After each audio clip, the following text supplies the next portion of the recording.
Hello, ladies and gentlemen, boys and girls, dinosaurs and horses, and anything else you've been dressed up as this week. Welcome back to Extratyne on the Gallowgateshots YouTube channel. I don't know, I hadn't really planned my intro there, lads, as you could probably tell. What? Yes, yeah, I know. I'm a consummate professional. Yes, welcome back to Extratyne on the YouTube, the Gallowgateshots YouTube channel. As you can see, there's the three amigos tonight. Raza and Laura are currently just on the way down to Mars, UK, to hand in the petition regarding the absence of bounties in these celebrations, which has caused a lot of ructions today, I'm sure, which we'll come on to. We, like I say, on Extratyne, we always cover the very topical subjects of the day. I'm sure we'll be touching on Nick Hancock, but let's not talk about that sheep seeing us for a little while. But yes, as you can see, Matt Hancock. As you can see, I am joined here by Scott and by Ian. Ian, have you got a battery for that? Have you got a battery for that clock yet? Is it working? Is it on time?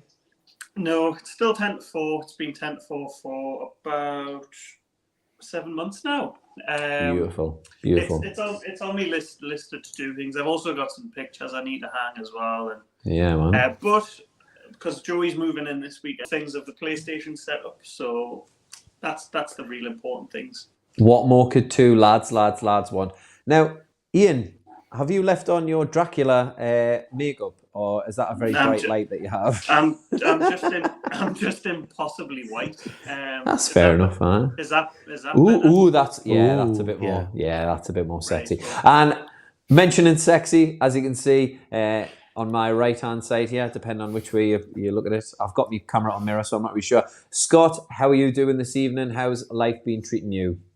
I'm really good, thanks, Roger. Life is good at the moment. Can't complain at all. Toon's winning. I'm grinning. It's all that needs to be said. Oh, we just needed a third in there. Toon's winning. I'm grinning. I'm going swimming. I don't know. I'm going swimming. Oh, there you go. I'm going swimming. And thanks to all the people for joining us live this evening. We have got, of course, Tom. We've got Fishing Rods. We've got Luke and a few others joining us as well. So thank you very much to all those people for joining us. Please don't forget to like and subscribe. And, of course, touch that little bell and get your notifications for when there's new uploads from the Gallowgateshots team. Of course, Scott, as ever, will have done a Southampton preview, I'm hoping. Yep, we did one last night. Perfect. It went live today for members, and it'll go live for everyone tomorrow. Brilliant. And who were your guests this week? I was joined by the lovely Ian, who was just beneath me there. We had Daryl, and we had Gallowgateshots member Joe on for a second week in a row. Yeah, we're inviting some guests on to try and mix it up a bit. Of course, a lovely perk of becoming a member just for $2.99. You're getting that the Telegram group, and of course, they'll be invited to come on and join us on one of our shows. Of course, the lads will be doing, I'm sure they'll be doing a reaction. Scott, it's usually you. I think you did a great reaction with Decker there to the Villa game, which we'll kind of touch on in a moment. And of course, the lads did the All Smiling Faces podcast, which was an absolute love-in. I was a little bit frightened when I first tuned in that there was a psychopath in the studio, but it was just Mark, just at a different angle, of course. So, yes, this week I was very, very prepared, ladies and gentlemen, as you can always tell. But this week I just wanted to have a little bit of a Miguel Almiron love-in. I'm sure you've seen all of the videos. I'm sure you've watched the goals, but Ian, coming to you first. Before we kind of go deep on Almiron and his performances of late, just sum his form up in one word for me at the moment. Ooh, just one word. I think "ooh" is quite a good one, to be honest with you. But yes, go on. Just one word. Good. Good. Nah. I know. Ooh was better. Spectacular. And Scott, slap one word on me for that beautiful Paraguayan man child. Ooh, smiley. He is smiley. I think I would go with I would go with relentless. He's relentless at the moment, absolutely relentless. A few from the comments there. We've got Tom's gone with scintillating. Hopefully we can get that up if I can show it. Yeah, there we go. We've got scintillating. I'm sure we'll get a few others coming on the screen there as well. So yeah, he's in a couple of the pots. He's in for Player of the Month, I believe, along with two other Newcastle United players. I mean, Scott, can you remember a time when we ever had 3 out of, I believe it's 8 as Players of the Month? I mean, it's testament to where everything's at the moment. It's brilliant, isn't it? It is, and to be honest, I cannot recall any team having 3 nominations for Player of the Month. I don't know if it's ever happened before. I'm probably totally wrong, and it's probably happened like a few weeks ago. But yeah, it's nice to see, and it's also really nice to see Bruno going. Don't vote for me, vote for Miggy. He's having the time of his life. Yeah. He's absolute. He's an absolute gent for that. I've noticed Trippier hasn't piped up yet, but I'm sure he will as well. Maybe at the weekend he'll have a vote for Miggy t-shirt on when he scores a free kick against Southampton, and he'll reveal that for us. So let's see what happens. Scott, sorry, Ian, a word from you just on Almiron, and I mean it's a phenomenal achievement that he's goal of the month, he's player of the month. He's in contention for all those things. And do you think that he saw this coming? Do you think that he was, because a lot of people were thinking, when we were looking at players in the summer, he was that was that position where he was going to be really expendable. But do you think he expected to be in this position during this part of the season, sitting on 7 goals? Probably not his return of goals, because he's never really been a goal scorer as such. But if you go back to the back end of last season, I thought he was having a very good upturn in form. I think a couple of were discussing that he's probably got this season, because we were, I think, linked with Diaby at the time. A couple of other wingers were saying that he's probably a good backup to have, but obviously it didn't come to anything in terms of the transfer window, so he's kept his place. And I think in pre-season as well, I think he had the most goal involvements, and he was a high scorer. He came in with quite a few assists as well, so it's not just a case of it's been like a couple of games. He's literally done this since pre-season. We've all, like I say, we've all sort of grown to love how much effort he puts in and the energy that he has. He can just run for days. And the big criticism of him was that he wasn't getting goals, or he wasn't getting assists, or his final sort of product was lacking. But he's added that to his game now, and he's virtually undroppable, and rightly so. He's been picked for one of the 3 for Player of the Month, and I think you could have probably picked one of, I'd say, at least 3 or 4 of his 6 goals in October. Could have quite easily been put up for the goal of the month as well. Yeah, I mean, let's get into those goals. I mean, starting at Fulham in this latest run of goals. Obviously, I know he's got one previous to that, but I mean, that Fulham goal, the second one was I think was really good play, but obviously the first one is the one that's kind of gotten all of the attention. Scott, do you prefer that one, or do you lean more towards the Villa or the Everton one? Which one would you have had in if you had to have one of them in, which is what he's got, unfortunately? Yeah. Which one would have been your choice for that goal of the month? I personally would have went for the Fulham one, but a lot of people, and you see a lot of comments going, "Oh, it's a fluke. He didn't mean it." So I think it takes a lot away from Miggy. I personally think if you watch the way he positions himself, the way he makes sure it's on his left foot when he's making that run, he intended to shoot that ball, and he seems to just have a magnet for that top left corner. Wherever he hits the ball, it'll just fly into that top left corner. So for me, I think the Fulham one is just, I do think he's been harshly done by only having 1 goal in, when you think De Bruyne has got 2 in this one. But I think and I don't want to sound like it's a bad thing, but the Villa and the Everton games kind of expect a goal like that from M.I.G, like just cutting in, hitting it with his left foot, flying in the top left corner. Yeah, more of it, please. So I think out of the three, the Fulham goal is probably his best. I mean, the 1-2 that he plays with Bruno, they've tried it 3 or 4 times since, and things have come of it. So until defenders cotton on that they do that, just keep going, keep doing what you're doing. I mean, I was really impressed over the last few games, but the way that Bruno can find those runs of M.I.G's, I think we've all noticed, he has to come back onto that left foot, which, I mean, is an absolute wand at the minute. It's, it's got a touch of the Harry Potters about it, but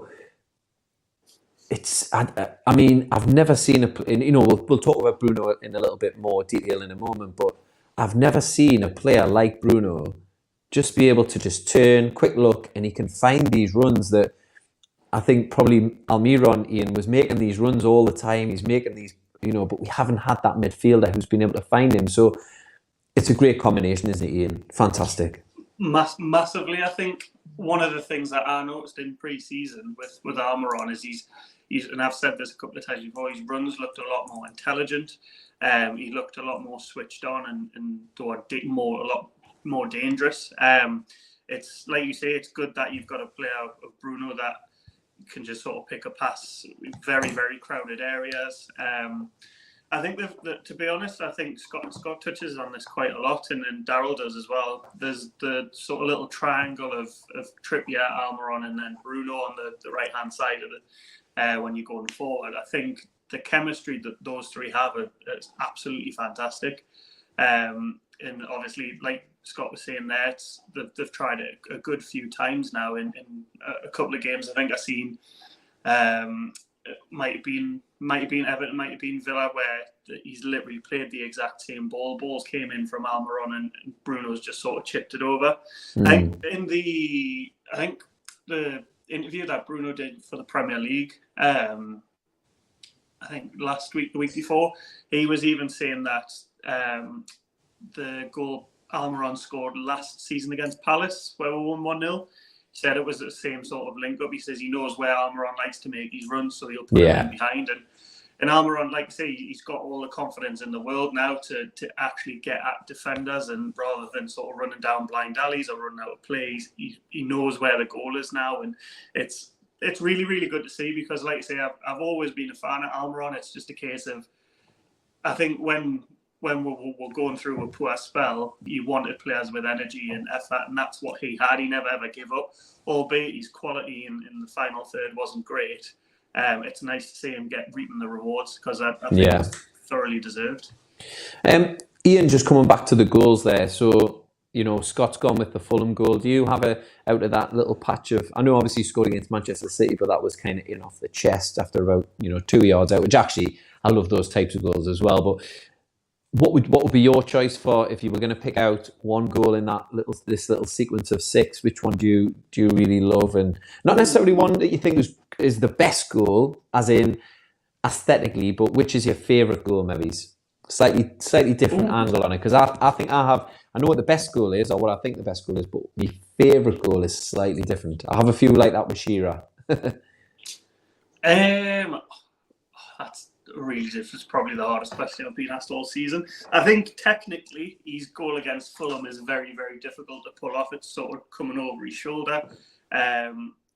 Aesthetically, I think the goal against Everton, I think just the roll from Bruno and the way he hits it, and obviously it just finds that top left-hand corner. But the goal that I think I give him most credit for was the goal against Spurs. I think he's done really, really well to win the ball back. He's held off a player. And like I say, it's not something that he would have tried a few seasons ago. It's sort of getting at the defender. He would have looked to pass that, but the confidence that he's had to take it past a fairly decent defender in Longley, and then to beat a very, very good goalkeeper, who, albeit, could have done a lot better for it, but he still sort of got to go in there and get the shot away. I think that's probably my favourite one, because you can see the intensity and the drive in that goal as well. Yeah, I think there is a lot of love, actually. I think probably when I asked that question about aesthetically and what your favourite goal is, I thought a few people might say that Spurs goal, because I think what I loved was obviously the press and, you know, Longstaff's involvement in it, but also when you get that angle from behind the goal and you see the look on his face when he's, you know, like the sheer determination to just not be outpowered.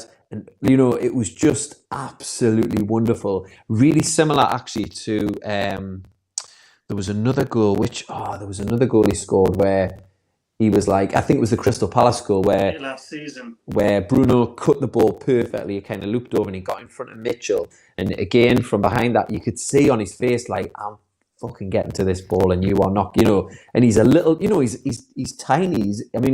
He's all lean muscle, like he's tiny, but it's just that determination. I really, really enjoyed that goal so much.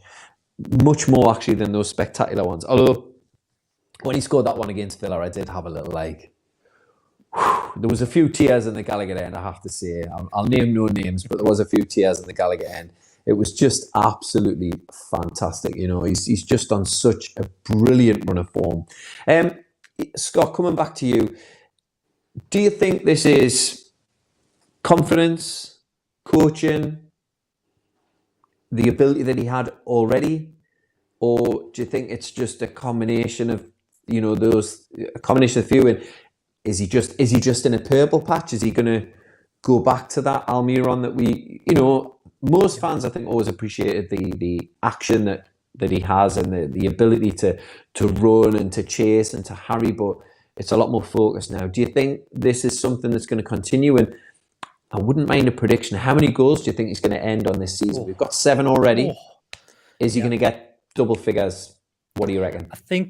I don't think this is a purple patch. I think this is the Almiron that, you know, Rafa saw and signed way back when. However, you know, if he did have a lot to do with it or not, but, you know, there was definitely a player there. I think someone left a comment on one of our match previews saying if you watch him in the MLS, he was doing that week in, week out.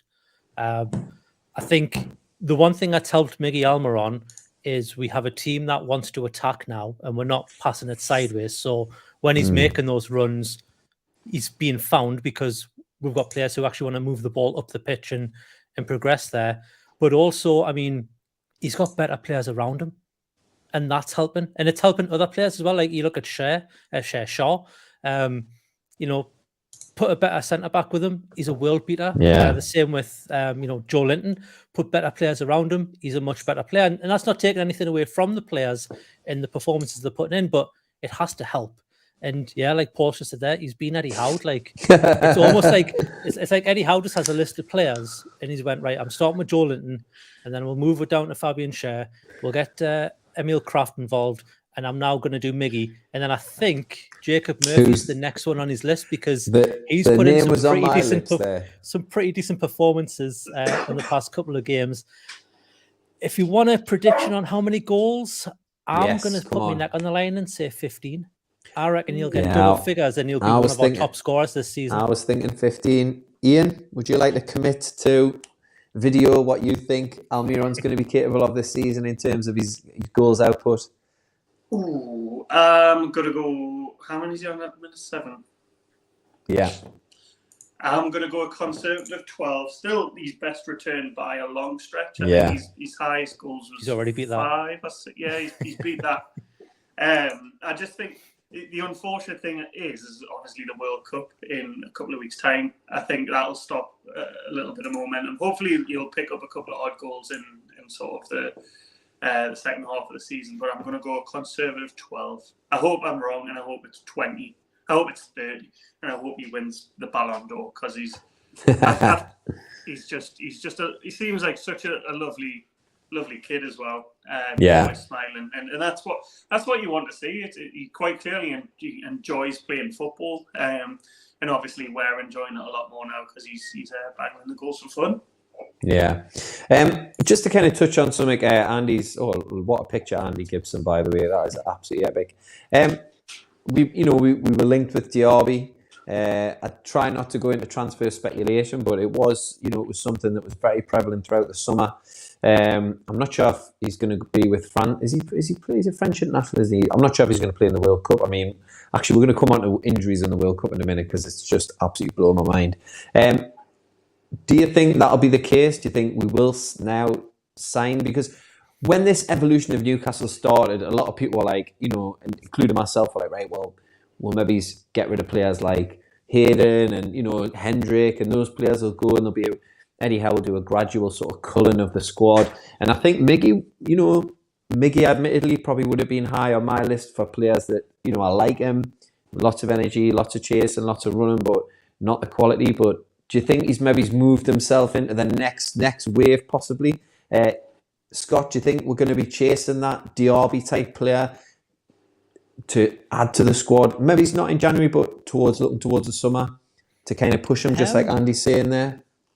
I don't know if we'll do much in January, if I'm being honest with you. I think it depends on my league position, which, I mean, we can't move too much, but, we've got 2 games left before the World Cup, and I think there's a game or 2 over that Christmas period before the transfer window opens. I think if we're still in 4th, I think the Saudi owners will want to push that, and I think they'll open the war chest in terms of he has a big wad of money go and buy the player who was maybe outpriced in the summer.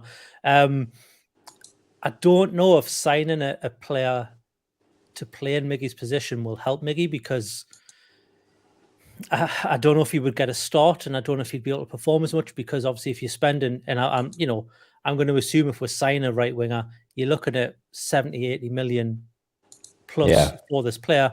You're not going to not start him. Same with, we've had the same conversation with Isak and Wilson. And I think Wilson is keeping his space. Obviously, Isak's injured, but when Isak comes back, there's going to be that time where it's like, okay, you cannot not play your most expensive player, your star signing, your £60 million man. So I don't know about in January if it would do more bad than good for bringing in a right wing midfielder. I think what would be good is to bring in a versatile midfielder who could play in the centre and drift out wide, and maybe play in attack as well. Kind of like a combo of the 3. They don't really exist that much, but if you can find a player who can cover a couple of positions, then you've got more room for rotation and you've got more space for it. So, I mean, I'm not going to say I don't want to sign anybody, but I think from Miggy's point of view, I don't think it would be a very good thing for him. Competition's always good and always healthy, but he's already got a bit of competition, and I don't know if he needs someone to come in who's a gulf better than him. And I think that would happen if we did bring someone in. There'd be a big gulf in skill between what Miggy gives with now and what this new person could bring in. So it could be a bad omen, that one. Yeah, I think just coming on to, I love this one. War chest, klaxon. We've hit the war chest. I love it. I love that phrase. Absolutely class. I mean, nobody knows what it means, war chest. Like, I don't know. Like, just coming on to something El Raza's talking about here. Somebody mentioned, I think it was El Grande, possibly our fishing rods, talked about Isak almost being like that proverbial Pardew new signing, having been, a fleeting appearance for a couple of games, and then he's offered this thigh injury. Newcastle, luckily, I think, the good fortune of having, a really good run of games, and him and St. Maximin, they haven't really been seen at the start of since the start of the season. And the consensus would probably be at the start of the season that these are 2 of our best players. Ian, where do you think Alan St. Maximin fits in this sort of Eddie Howe jigsaw? Does he play in our best 11 at the moment? Does he get in there? I think I can look at it 2 ways. I think if you're asking, is he one of our best 11 players? Yes, I think he is. As much as I've given him stick over the months, and I think he sort of towards the back end of last season, and certainly this season, I think he has turned a corner in terms of his maturity of the game. I think he does look to bring in more players rather than just the Saint show. But if I'm Eddie Howe, which I'm not, unfortunately, Are you not? No. I know it might look like it in this hat, but no, I'm not. We've got the wrong person on, Roger. I know. Oh, I'm sorry. I mean, I am anyhow.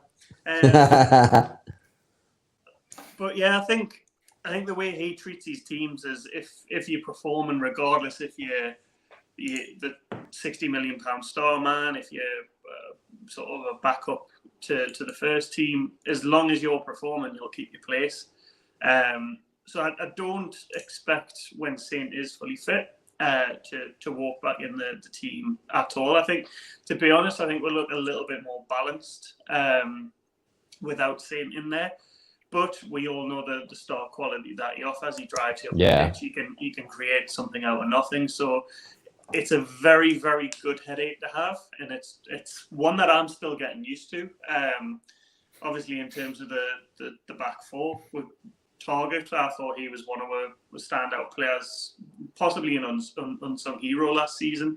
And we brought him in on a permanent. He kind of get in because he's been kept out by Dan Burn, who again was absolutely terrific last season, but he's not a natural left back. So it's again, Isaac coming in, getting injured, and then you figure where he's going to feature when he's fit. It's a good headache to have, and I think as time progresses, I think we'll have more of these headaches because I think they'll add a lot more quality to the squad, and you'll have that added depth.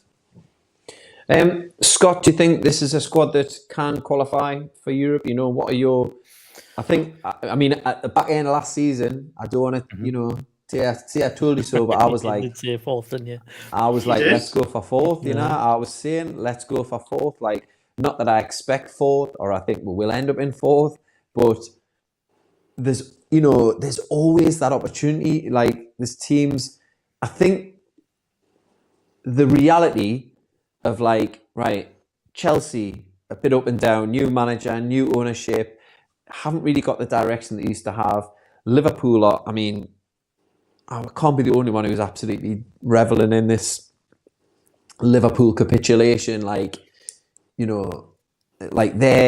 They're miles. I do think they'll rally in the end, and they probably will qualify for the top four, and probably do all right in Europe. But there's always there is that opportunity, like there was last season where West Ham were floating about it, where that fourth place teams don't seem to want that fourth place for some reason. And why the hell can't we, like we're saying, push on, be a little bit speculative in the transfer window in January.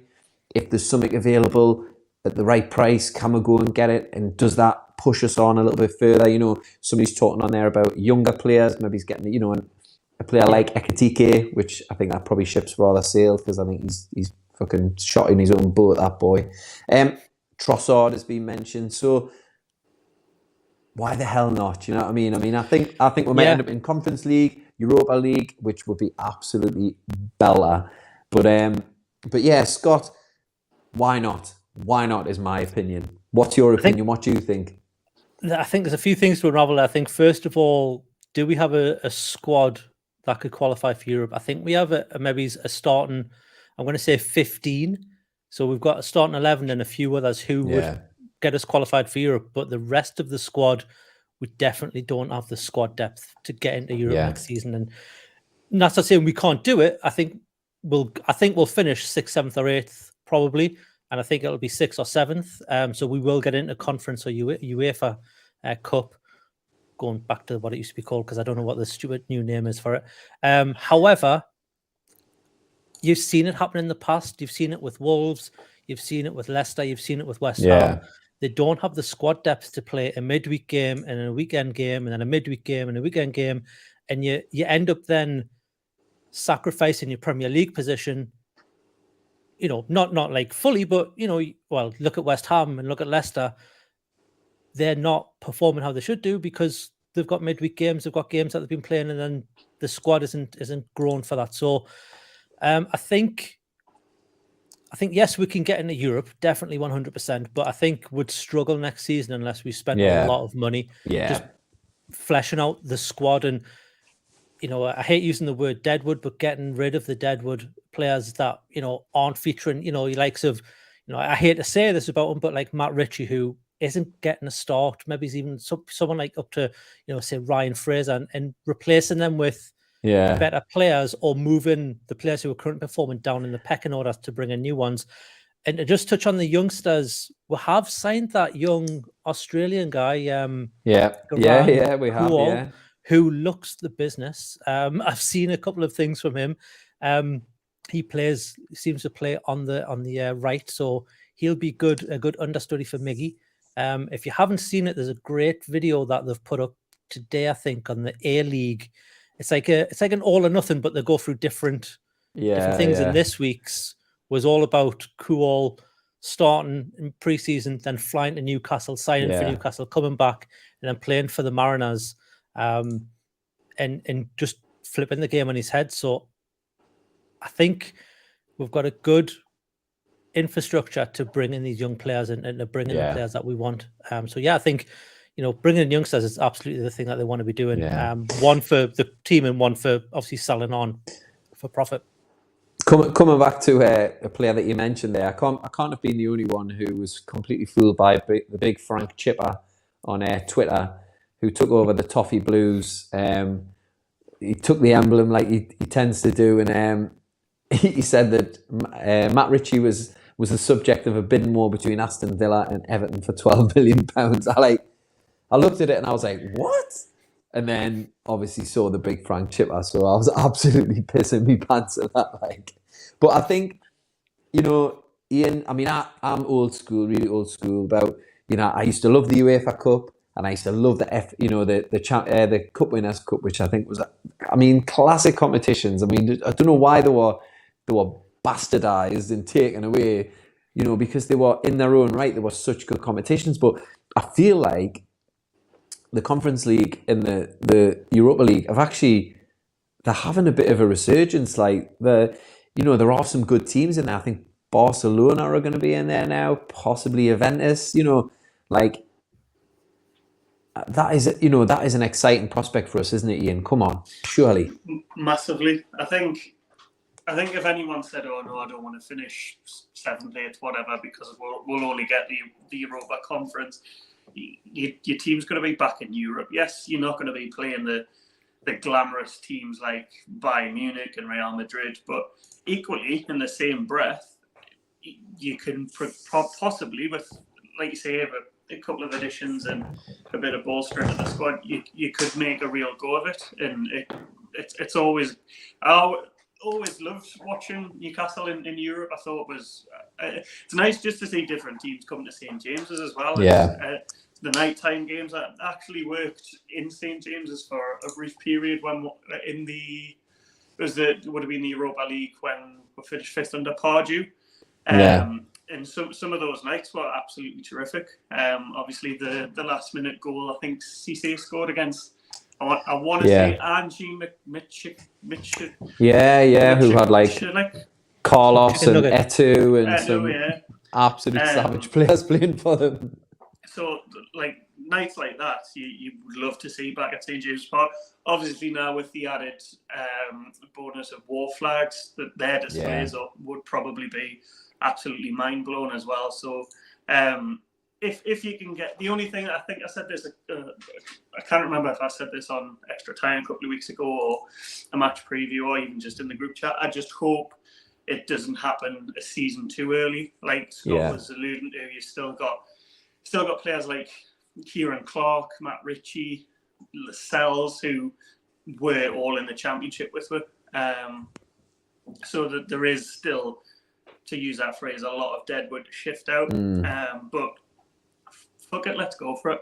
Man. You want those European nights back in any capacity. So I think if you can achieve that as well, it's a double-edged sword, because if you do achieve Europe, you can then...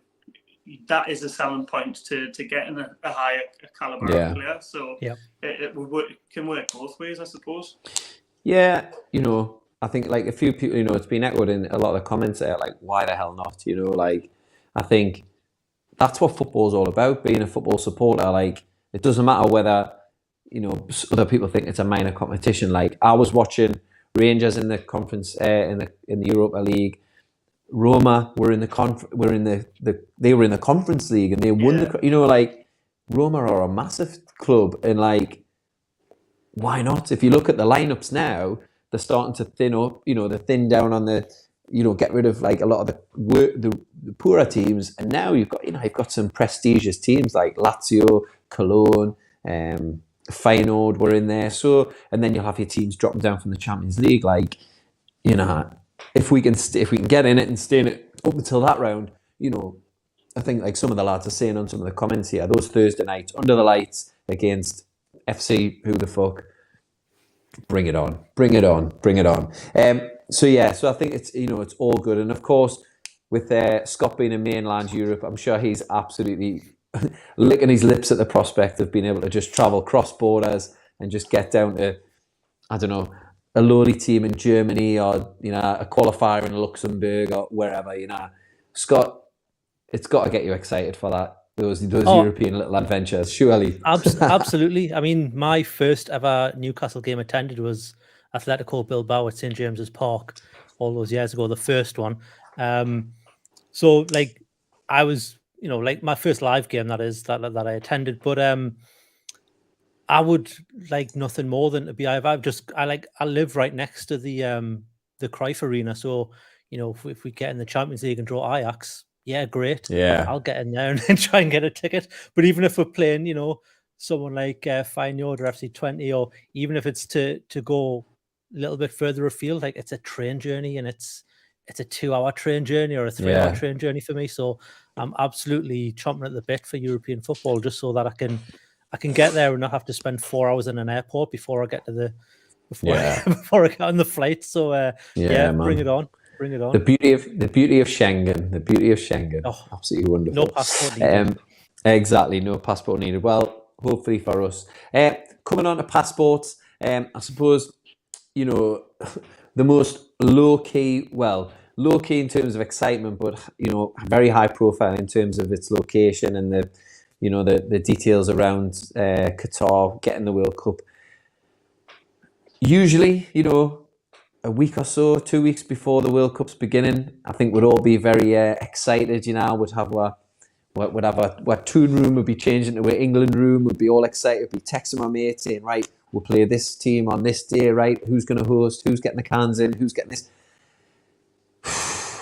Ian, are you excited about this World Cup coming up? I know we're going to have potentially, some Newcastle players to look at, which I'm all for as many Newcastle players playing in the World Cup as long as they don't get injured. But Ian, how are you feeling about this World Cup coming up, and are you even bothered? Sadly not. International football at the best of times in terms of qualifiers and that Europa, the Nations League. I kind of get away with that. It's the big tournaments that I get excited for, but I don't know whether it's because of the downturn in form of England or the fact that it's November, December, and you kind of go out to a beer garden and where you could, but I suppose you'd be absolutely freezing. But it's just doesn't, and I get the whole thing of trying to shift the product into sort of areas of the world. New territories, I believe they call it. New territories. But I just think it's been an absolute farce. Initially they said they could host it in the summer, and that soon went the way of the dodo. And because it's now 90 degrees. The injuries, it's crazy. I just seen Chilwell yesterday. Which I suppose it gives another sort of I think Trippier's solidified his place because he can play sort of right back and obviously Reece James is out. Alexander-Arnold hasn't had the best of seasons. I think Kyle Walker's out as well, if I'm not mistaken. There's definitely scope for, and with Trippier as well. I think he's been probably one of our best performers. So I think he gets into the squad, and it'd be great to see Newcastle players representing England again. But ultimately, I'm not really that. I mean, I'll watch the games. Not every game. I'll probably watch the England games. I think the first one's at 1 o'clock on a Monday afternoon, which is a bit of a shitter. So it's just I'll watch it because I feel like I'm a bit like how Newcastle were a few seasons ago. You watch the games because you felt obliged to, but not because you really wanted to. But yeah, I'm not a fan. Keep the World Cups in the summer. Not a winter thing for me. Yeah, I mean it's. I think Daryl just raised a really, really good point in the chat there. If I can go back and find it somewhere, just about the fact that with the World Cup being this mid-season, you know, the back end of the season in all the European leagues is going to be. I'd never really thought about that, to be honest with you. It's going to be, you know, we're getting injuries now. The back end back end of the season, Scott, it's going to be an absolute car crash, isn't it? Surely. It's got the potential to be. I mean, I think in terms of the World Cup, I'm not excited yet, but I've got a funny feeling that week beforehand when, you know, the adverts on the telly start changing to have World Cup branding and, you know, you get the BBC with all the World Cup stuff. I think you'll start to feel it a bit more. But I think the big reason that I'm not that excited for this tournament is because we've just had a tournament last summer. Like it's too close. Do you know what I mean? Because the Euros getting postponed and England got to the final. And then, as Ian said, the performances since then have been pretty poor. So it's a weird one. It'll be nice to see some Newcastle players represent in the tournament, not just for England, but obviously, you know, Brazil and I can't remember who else is going or who is potentially going, but it'll be still nice to see. I think, obviously, with all the controversy around this one as well, I think a lot of people are weary of actually saying, "Oh yeah, I'm really looking forward to this," even if they are, because there's a bit of backlash of that, which as Newcastle fans we're kind of already kind of alluded to because of our owners and what's going on there. So it's going to be interesting. But yeah, the tail end of the season for the clubs that have a lot of players going could be a real bad time for them, especially those who have European games and are progressing in the domestic cups as well. They're going to be playing so much football. There's bound to be, you know, muscle injuries, you know, all over the place. Players pulling up a cramp even just during the game. So, it's yeah. I'm not like I haven't got a wall chart. I'm not that bothered about, you know, the FIFA getting the World Cup add-on yet. But I'm sure once it all comes around, I'll be there and I'll be absolutely. You know, we'll go to a bar and we'll watch the matches. Yeah, I think probably when we play, I think somebody said, I think we play Iran first, and probably when that game comes around, it'll be a moment where if we do well, right, okay, we're on it. I think if it's damn squib, then I think people won't be as turned on about it. So let's see. You know, we'll wait and see. And I think it'd be really interesting to see how many of these, you know, Newcastle players, obviously Shaw, Bruno, you know, Wilson looks like he's going to get in there, you know, but there's other players like, you know, Joe Linton. I saw an interview with him today saying he didn't actually meet and speak with the Brazilian coach when he was up watching the Newcastle game against Villa the other day. But it would be, you know, some people are a bit like, oh, we don't want as many players at the World Cup as that. But Ian, how do you feel? Would you like to see as many, you know, of our players at the World Cup as possible, or would you rather be a little bit more, you know, let them have the break, given that the back end of the season is going to be a bit of a challenge? Selfishly, I would always put Newcastle before England. So yes, it would be nice to see them in terms of, I say England, in terms of international football. Obviously, the likes of Bruno, he's going. I think Botman's possibly in the 55. That's another thing, 55-man squad. Yeah. When did that become a thing? Like, I'm surprised I didn't get invited to the 55-man squad. But no, I think as well, I think Scott raised a good point, and you raised a good point with all the games that are going to be played in teams that have a lot of players that are going to go to the World Cup. That might bode well for our league position. If we've only got, say, 3 or 4, we've still got the sort of the core of our players, that aren't playing it, get sort of not rest, but not sort of putting themselves through a World Cup and then not really getting a break and then having to play all them league games. It could sort of work in our favour. But to answer your original question, selfishly, I would like to see them remain, other than the ones that are the obvious ones, the likes of Bruno and Shaw. I'd like to see as many people stay at Newcastle and concentrate on doing well for Newcastle. Yeah. I think, like Paul's here is saying, if you've got a squad like Chelsea's where you've got 20, you've got an excess amount of players who will go in the World Cup, then I think that would be a problem. But I think a nice little sprinkling of, it gets our name out on the international scene even more. So I am all for getting a few players in that World Cup team, in those World Cup teams. But if you have got like an absolute overload of players, then Eddie Howe needs as many players at home. I would imagine he would probably want plenty at home, so you can do some more Eddie Howing of those players like Murphy, who's somebody said before is playing like Aaron Robin, which is difficult to argue with at the moment.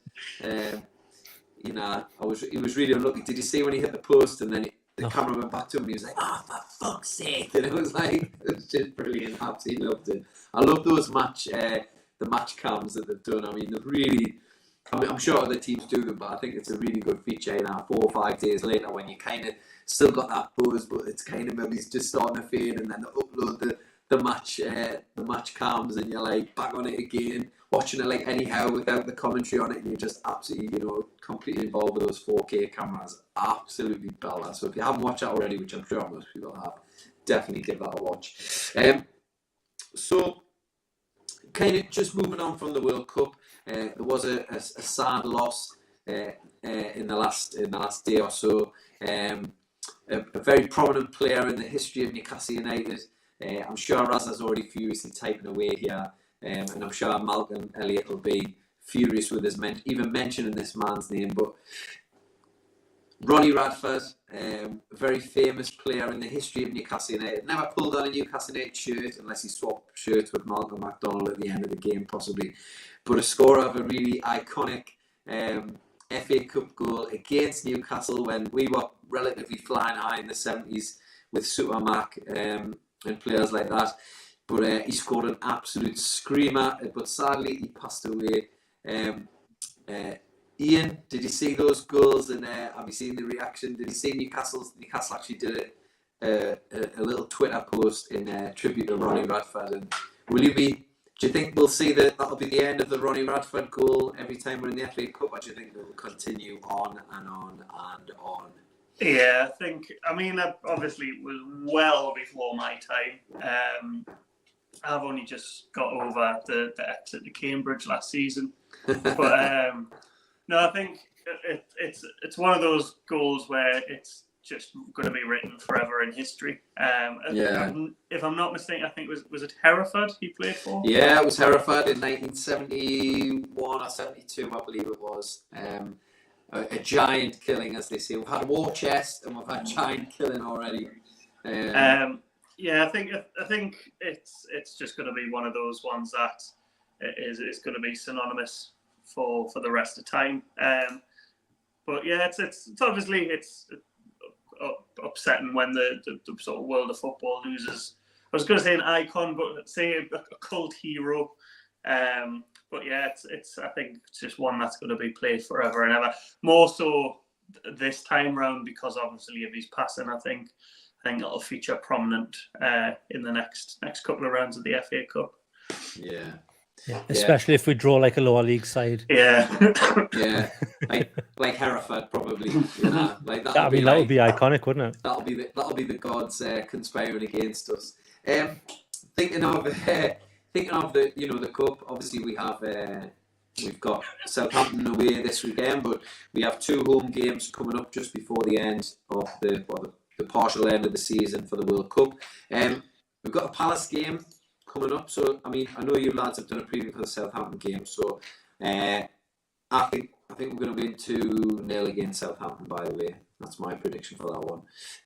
But if you want to see Scott and Ian's predictions, tune into their match preview after you watch this, obviously. But the Palace game coming up, I'm sure you'll do a preview for that. But Scott, do you expect us to go forward in that competition and beat Palace? And what sort of team do you think we're going to be fielding? Is it going to be a whole host of changes, or do you think, we're going to see the core of what Eddie Howe's been playing with so far? What do you reckon?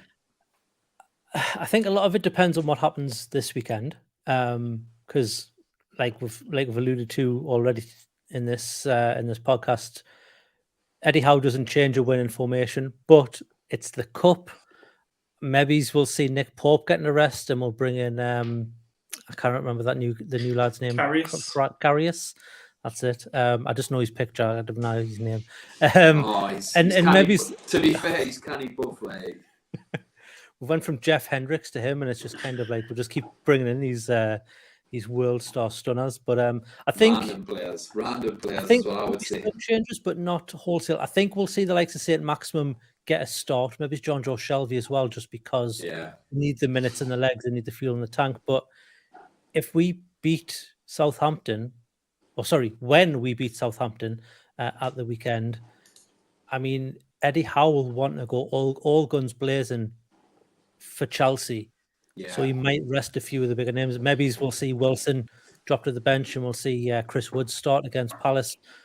But on the flip side of that, Eddie Howe, he wants a cup run. So does he want this one, or does he want the FA Cup? Who knows what's going to happen? But it'll be, I think, whatever happens at the weekend will have a big bearing on what we do against Palace.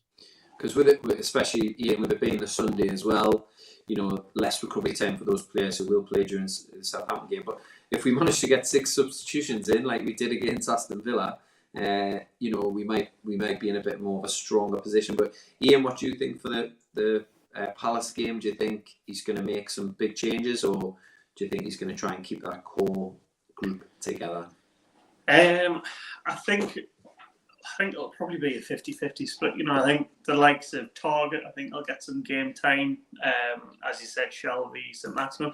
Let's face it, they're not bad players to be putting in. It's not like we're putting in Kieran Clark and Jeff Hendrick for a cup game. Yeah.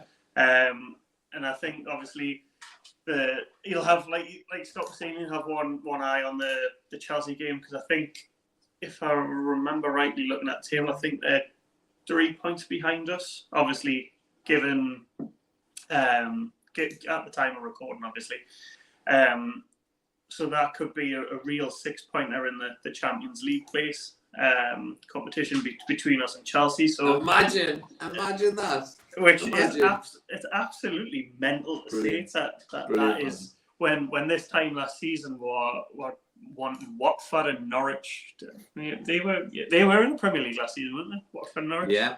Seems like a world away. We're wanting them to drop points so we could get out the bottom 3. It's just an absolute mind-blowing turnaround. But I think, just to go back to your question, I think you'll probably change, I'd say, at least half the squad, bring in those players that need game time. But I think, again, I've said this on sort of many match previews, and he's getting a tune out of anyone that's playing. Yeah. So it's not, you don't look at the players coming in thinking, God, you know that they're going to do a job. And for all it's worth as well, they're not bad players. I like Shelby, obviously St. Maximum, Target. Even Lascelles coming in, I thought he did quite a decent job when he's been playing this season. I think the only player that when you swap out completely changes how we have to play is Wood for Wilson.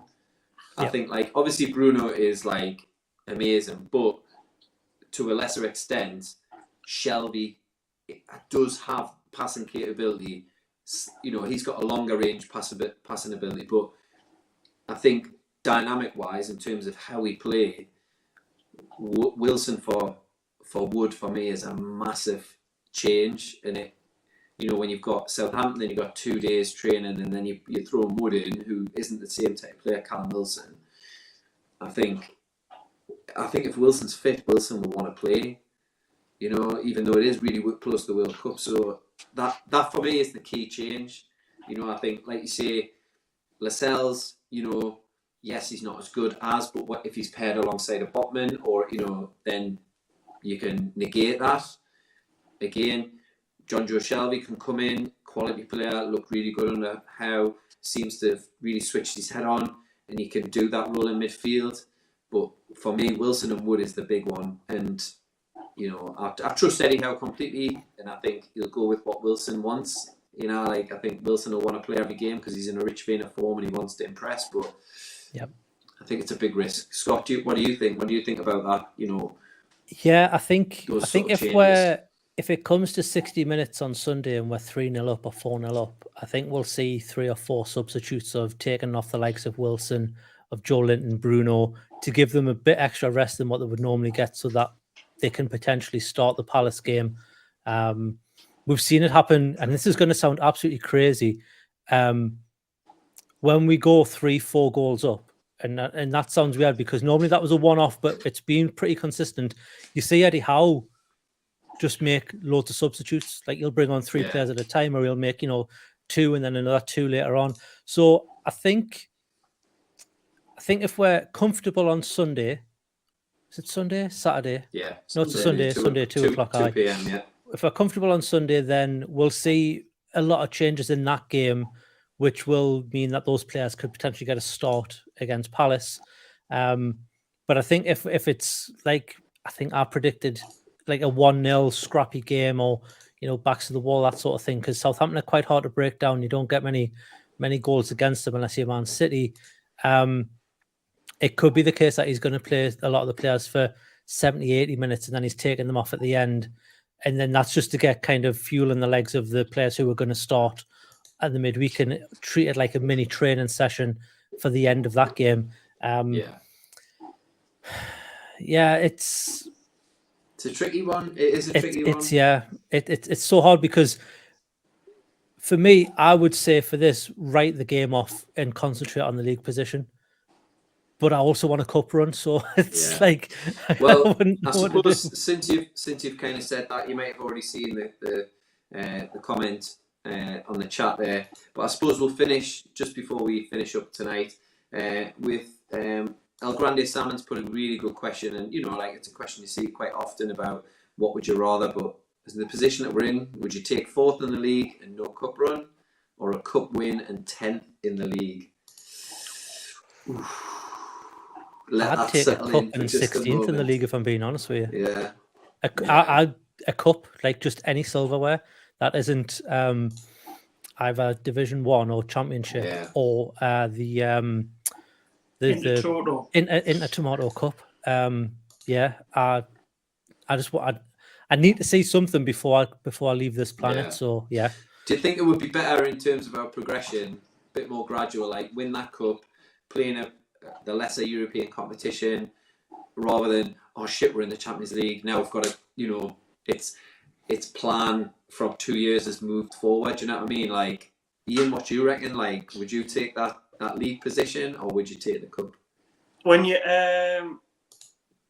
asked the question, I thought that was a very, very. But looking at it, I'd take a cup, because you're going to get into Europe next season.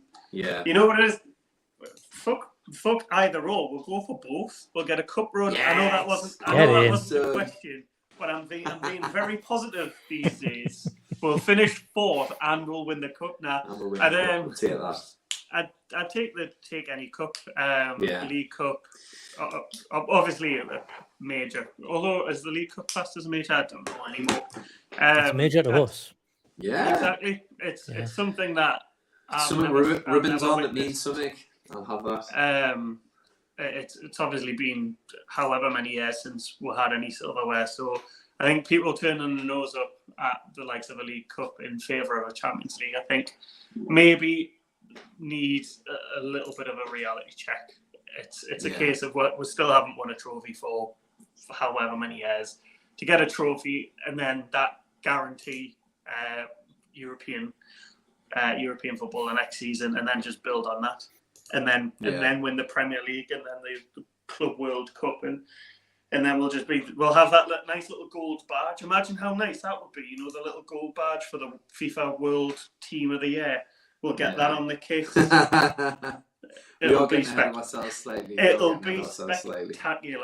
Yeah.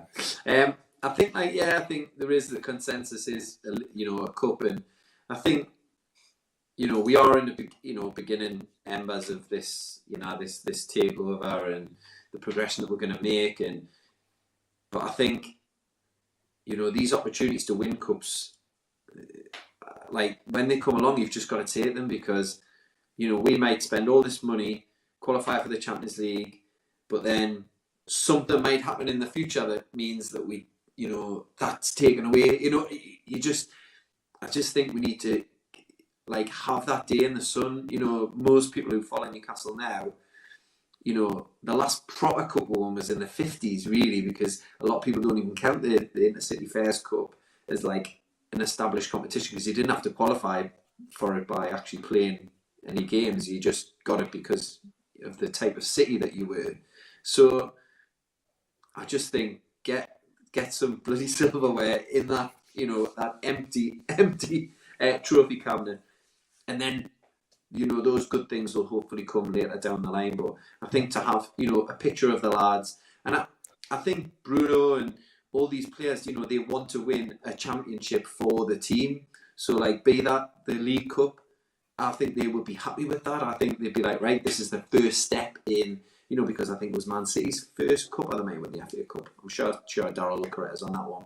But I think I'm fully for let's just win a cup, because I've never seen it. Most of my mates have never seen it. Let's just go. The dressing room photo will be absolutely mint as well, God, with a cup in the middle of it. Exactly. Someone put a comment about, if we don't get into Europe, will Bruno and Wilson leave? Absolutely not. I don't think Bruno was promised, come to us in January and you'll be in the Champions League next season. Qualifying. I think give it 3 years and we haven't maybe got into at least Europa League or whatever, then maybe you'll start questioning it. But I also think Bruno absolutely adores this city and the club and the fans and everything. So, I mean, he's Ben's Geordie. I kind of see him going anywhere for a good 3 to 5 years at the very, very least. I love it. And Wilson isn't going anywhere. Wilson isn't going anywhere. I think Wilson knows he's on a good, he's 30. Yeah. He knows he's on a good thing at Newcastle if he can stay fit. So, I think, Bruno, Joe Linton, Alan St-Maximum, and probably Isak towards in the future, they'll be the players that other teams will be sniffing around, I would imagine. And obviously Botman, because he's absolutely ridiculous. Anyway, lads, say leave are those with release clauses. Yeah. Where we haven't got a choice and someone comes in. Apparently M.I.G's got a 90 million release clause if you believe his agent. So, I mean, he's worth more than that now. So City might come in January and poach him off. They might offer a swap for a certain trade for Grealish. Absolutely no Grealish, but yes, so I think we'll end there, gentlemen. Really good seeing you all this evening. Sorry we've been away for a few days, but life gets in the way sometimes. I have to say though, I've only got a few Extratynes left in us, unfortunately, because as some of you might know, I'm actually moving across the Atlantic to Canada in January. So I'm having a January transfer to Toronto. So I'll be linking up with David Edgar possibly over there, and maybe I'll go and start watching his team over there possibly. So we've got a few Extratynes between now and then. So hopefully you'll come and join us again and come and continue to support the channel on Extratyne. We'll get Raza and Laura back. I'm sure that they'll have delivered the petition now at Mars UK, and I'm sure they'll be changing them out about these bounties coming back. So really good to see you, Scott. I'll hopefully see you in a couple of weeks' time, because I'm me and my father coming over to Amsterdam on the ferry, so it'll be really good to see you. Maybe watch the Dutch game or the England game. I believe they play Wales on the 29th over there, and I think the Dutch play one of there. I think they play Qatar. I think. And that was a terrible joke. Sorry. That was more of a banjo than a. Yeah, I was going to say. You're cleaning windows. Yeah, when I'm cleaning windows. But Ian, thank you very much for joining us as well. Really good to see you. Pleasure as always, Roger. Of course. So, lads, have an absolutely brilliant week. Those people who've joined us this evening as well, Paul, Davey, El Grande, Raza has joined us from his laptop somewhere, or maybe his phone. be fiddling away there. At least he's sort of changing what he watches on the internet, which is quite a progression for him anyway. Fishing rods, Paul, Mal was on before, and I'm sure Laura will give us a watch later on. I know she likes to keep up to date with all of the Gallowgateshot stuff. I'm sure you do too. So check out the Gallowgateshots YouTube channel. I'm sure there'll be a match review. It'll probably be with our friend over here, Scott. And of course, there'll be the Always Smiling Faces podcast, which will probably go live on Monday. And then we'll try and squeeze in an Extratyne at some point next week. And of course, there'll be the preview for possibly for the Palace game. I'm sure you'll do a preview for that. Palace on Chelsea, yeah, there'll be two next week. And of course, the Chelsea game.